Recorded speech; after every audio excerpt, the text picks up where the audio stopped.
नागपूरमध्ये 3 दिवसांपूर्वी आयआयसीचे फलक लागल्याचं प्रकरण आणि त्याच प्रकरणात आता बॅनर विरोधात आवाज उठवल्यानंतर अनिल बोंडेंना धमकीचा मेल आलेला आहे। भाजप खासदार अनिल बोंडे यांना हैदराबादमधून धमकीचा मेल आल्याची प्राथमिक माहिती समोर आली आहे।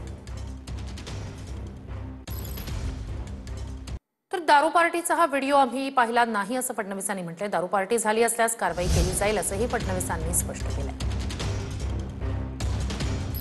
अशा प्रकारची पार्टी व्हिडिओ मला काही लोकांनी सांगितलं, मी बघितलेला नाही, पण त्याला जर परवानगी दिली असेल तर कारवाई केली जाईल। एक महत्त्वाची घडामोड, स्थानिक स्तरावर चर्चा सुरू आहे। काही ठिकाणी युती झाली आहे असं मुख्यमंत्री फडणवीसांनी म्हटलंय। काही ठिकाणी युती झाली नाहीये तर काही ठिकाणी युती झाली आहे। जिथे महायुती शक्य तिथे महायुती झाल्याचं मुख्यमंत्री फडणवीसांनी सांगितलंय। ही छोटी निवडणूक आहे, महापालिकेत वेगळा निकष असतो असंही फडणवीसांनी स्पष्ट केलंय। जागा वाटप वरून होतच नाही, जागा वाटप हे जिल्ह्यामध्येच होतं। त्यामुळे जिल्ह्यामध्ये त्या सोयीप्रमाणे त्या पक्षांनी एकत्रित येऊन केलेलं आहे। जिथे महायुती शक्य तिथे महायुती झालेली आहे, कुठे 2 पक्षांची युती झालेली आहे, कुठेच युती झालेली नाही। त्याच्यामुळे हे जिल्हा स्तरावरचा छोटी निवडणूक आहे, ही काही मोठी निवडणूक नाही आहे, ही काही राज्याची निवडणूक नाही आहे। त्यामुळे तिथल्या परिस्थितीप्रमाणे निर्णय होत असतात। महापालिकेला पण आहे, महापालिकेमध्ये वेगळा निकष होतो। याचं कारण महापालिकेमध्ये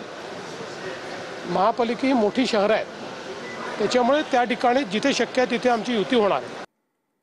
भाजप प्रदेशाध्यक्ष रवींद्र चव्हाण यांच्या हस्ते कल्याण पश्चिम इथल्या भाजप जनसंपर्क कार्यालयाचं उद्घाटन पार पडलं। कल्याण डोंबिवली महानगरपालिका मुख्यालयापासून हाकेच्या अंतरावर हे भाजपचं जनसंपर्क कार्यालय आहे।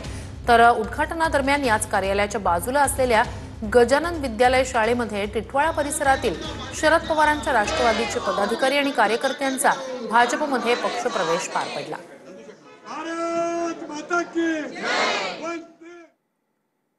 खासदार श्रीकांत शिंदे, मनसे नेते राजू पाटील आणि शिवसेना संपर्क प्रमुख महेश गायकवाड यांची एका लग्न समारंभात भेट झाली। एकमेकांच्या खांद्यावर हात ठेवून ते एकमेकांशी चर्चा करताना यावेळी दिसले। राजकारणातले हे विरोधक मात्र अशा प्रकारे लग्न समारंभात एकत्र चर्चा करताना दिसले। हा व्हिडिओ सध्या व्हायरल झालाय।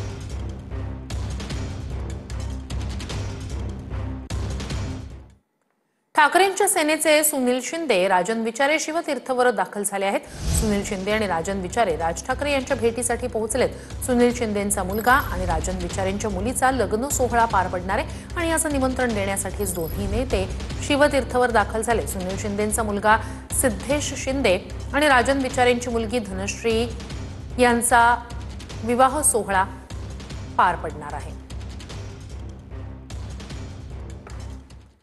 एक महत्त्वाची घडामोड आहे। कणकवली नगरपंचायत निवडणुकीच्या पार्श्वभूमीवर शहर विकास आघाडी आणि भाजपा अशी हाय व्होल्टेज निवडणूक पाहायला मिळणार आहे। शहर विकास आघाडीचे उमेदवार संदेश पारकर आणि भाजपचे उमेदवार समीर नलावडे अशी मुख्य लढत होणार असल्याचं चित्र आहे। संदेश पारकर यांनी पत्रकार परिषद घेत कणकवली भयमुक्त, भ्रष्टाचार मुक्त करणार असा निर्धार व्यक्त केलाय।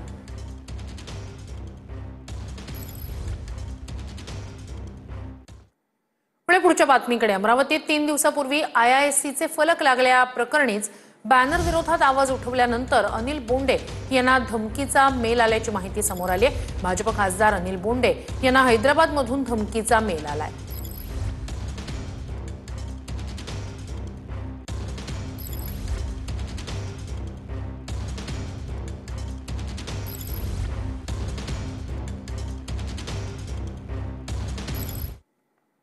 महाराष्ट्र राज्य आदिवासी विकास महामंडळ निवडणुकीत सुनील भुसारा विजयी झालेत। 14 नोव्हेंबरला आदिवासी विकास महामंडळाची निवडणूक पार पडली।